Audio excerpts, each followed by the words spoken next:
All right. So let's try to figure some of this out here. Now, y'all know that I'm a Trump supporter. I mean, I make no bones about that. I think he's done more for this country than any of the other presidents that I've seen in my personal 62 years. 63, I'm sorry, 63 years going on 64. At any rate, that doesn't matter. I have Biden friends, and we don't let politics get in between. Us, we razz each other sometimes, and we're friends. We're friends because we know there are a lot of things, mind you, that presidents can do that can directly affect my life, and they have. These past 4 years, my life has directly been affected, and so is yours, whether you want to agree with it or not. I mean, but now we've got a situation about weaponizing the judicial system against a person because people don't like him. When you've got a prosecutor who literally ran on the premise that she was going to get Trump, she was going to sue Trump, she was going to make Trump pay, and all this kind of nonsense and everything. I mean, number one, that's just crazy that we allow that, and that people morally believe that that's okay. We've got our government now to where it's like, oh yeah, I can't wait, lock her up, lock her up. I remember all that kind of stuff, And the Clintons, whether they did good or whether they did bad, in their times, and some believe that they did a lot of good, and some believe they did a lot of bad. Some believe they actually killed people. I don't see any true evidence. I mean, people could always end up in trees, shot to death, and hang themselves and commit suicide, whatever. We don't know. Nobody knows, and unless you know, then you can't really process what it's like to be in their shoes. But when you've got a guy who does a lot of real estate deals, and he deals with banks often, and he doesn't default on the banks to the point to where the banks say, hey, you know what, we're going to lend this guy a lot of money. And like everybody else, we're going to have to put up collateral. And so, hey, you got to put up X amount of dollars in collateral, and we'll lend you the money. And he says, okay, well, such building is worth twice that, blah, blah, blah. And then they say, well, it ain't really worth twice that, but it's worth this much, and it's enough for us to lend you the money. So they lend him money. So he pays all the money back with interest on time. He pays the people that worked and built the building. He employs all these people. And the things that this man did during the time that these buildings and all this stuff was being built fed a lot of people's families. It gave a lot of people purpose. And now that there's this war going on, Republican Democrat war, we've allowed a prosecutor in the judicial system to target him, to go against what banks say, and they all came in and said, hey, everything was great, he paid us on time, everything, we can't wait to do business with him again. We made hundreds of millions of dollars, but after all that, they still put this man and his family through unbelievable fines, taking a builder like that out of New York. He has buildings. He has assets in New York that are, he's got a lot of assets in New York. And so you're basically saying, I'm going to hurt this guy as hard as I possibly can, whether it has anything to do with legality or not. The judge who's retiring, his retirement should be taken away, in my opinion, because he's not a true judge. He went way outside of his bounds, and when he when he did these fines and when he did the, throwing him out, he went way overboard, way overboard. And there's so many people who are in agreement with that, attorneys especially. There's still never Trumpers that, they just don't like the guy. Now, I spoke to a couple of my friends that were Biden supporters after this was over, and I was like, what do you think about that? It's like, some other guy knew you were going to come with that shit, and I didn't even want to answer the phone. I mean, out of 8 of them that I talked to, 7 of them said, I don't like Trump. I don't like Trump, but this was wrong. But the one guy, he says to me, man, Keith, he did illegal shit. He did. You're just pissed off that he's having to pay for that shit now. And I'm like, well, what'd he do?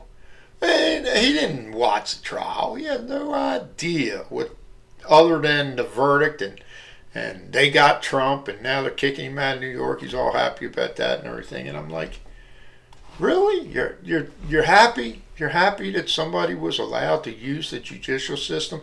And the funny part about it is that he and I talk about racism in the judicial system all the time, and we both agree. There are certain types of people that are targeted, mostly blacks. Back in the day, if you had long hair and you drove certain types of things like vans or stuff like that, they target you too. I happen to know that firsthand, and I'll tell those stories later. But the political arena is corrupted. It's been corrupted for many, many years. Nixon, Clinton's. I mean, they walked out of the White House and took furniture and stuff. It's amazing. But it's been corrupted. I don't think Jimmy Carter did anything that was corrupt, but I don't think that he was a very good president either. The Bidens, I think they're a criminal crime family. I mean, it's pretty easy to see that that Hunter Biden is using his father's positions in order to get money out of foreign countries for foreign aid money, and for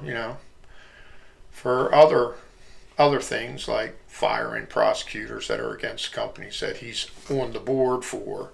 So there's all kinds of corruption going on. But the judicial system, it's always been corrupted towards the people. Usually politicians have to do some really heinous stuff in order for the judicial system to even come after them. And then they don't. They don't come after them. They'll impeach them. Ask Nixon. Ask Clinton. They'll impeach them. But as far as the judicial system coming back after them and threatening them with jail time or big multi-million dollar fines, hundreds of millions of dollars, come on, it's ridiculous. Especially when you're talking about something like this that had no victim whatsoever. There was no bribe. That's worse than most politicians. There's no bribe. And for us to be okay with that, that's a problem. So I want everybody to kind of think to themselves that if they were a contractor that worked in an area for a long period of time, and let's just say they decided later on in life that they were going to run for something as silly as county council, mayor, whatever, and the party that was in didn't want them in. So they started weaponizing the judicial system against them. I mean, it's bad enough they'd be smearing them on TV, and you could see the coats going over people's heads, and such and such and so, and their house is being raided. And all these things would be happening. It'd be just terrible things, all because they didn't want to have to run against them, because they knew that what they were doing wasn't very good. And this other person was pointing it out, and this other person was going to run strong against them and probably beat them.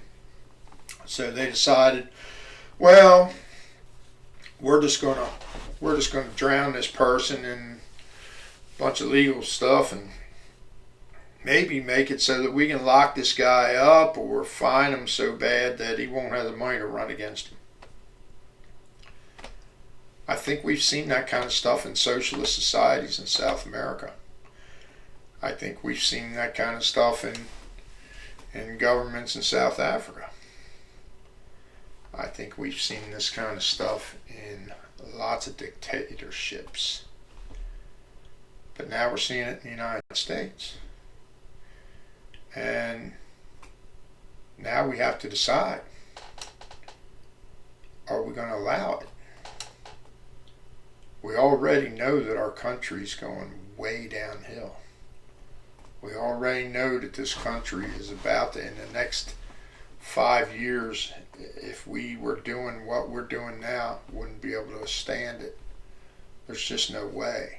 We can't even afford the people that we're taking in. Our GDP is way lower than our debt. I mean, we have allowed these politicians to just run rampant. And they are 100% knocking the cornerstones out of America. And we're not doing very much about it. But here this comes up, and it is in your face. And what they're doing is they're separating America. People that like this guy, the people that don't like this guy. And as long as we have enough people that are going to scream that this all is okay, then we can do it. And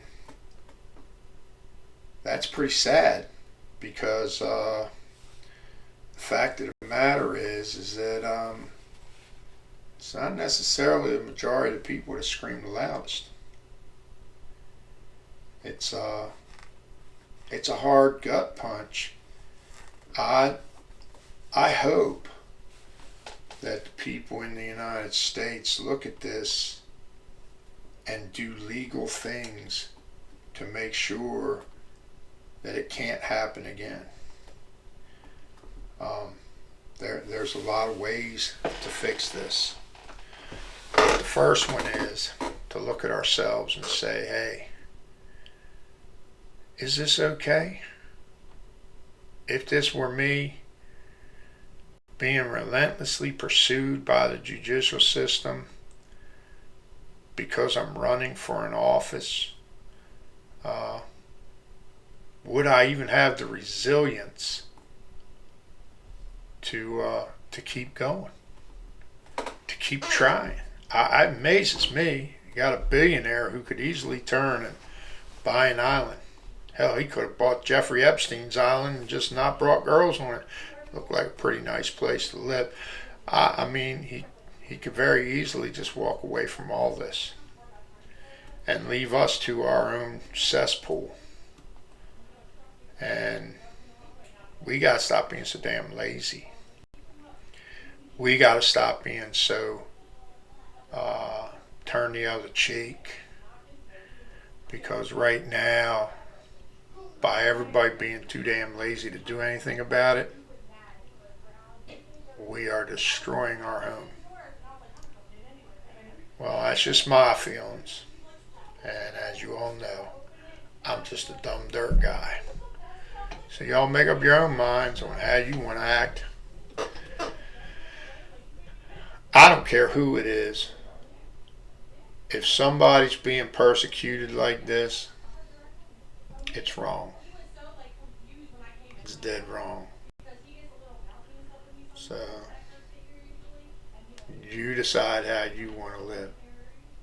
Dumb dirt guy's gone.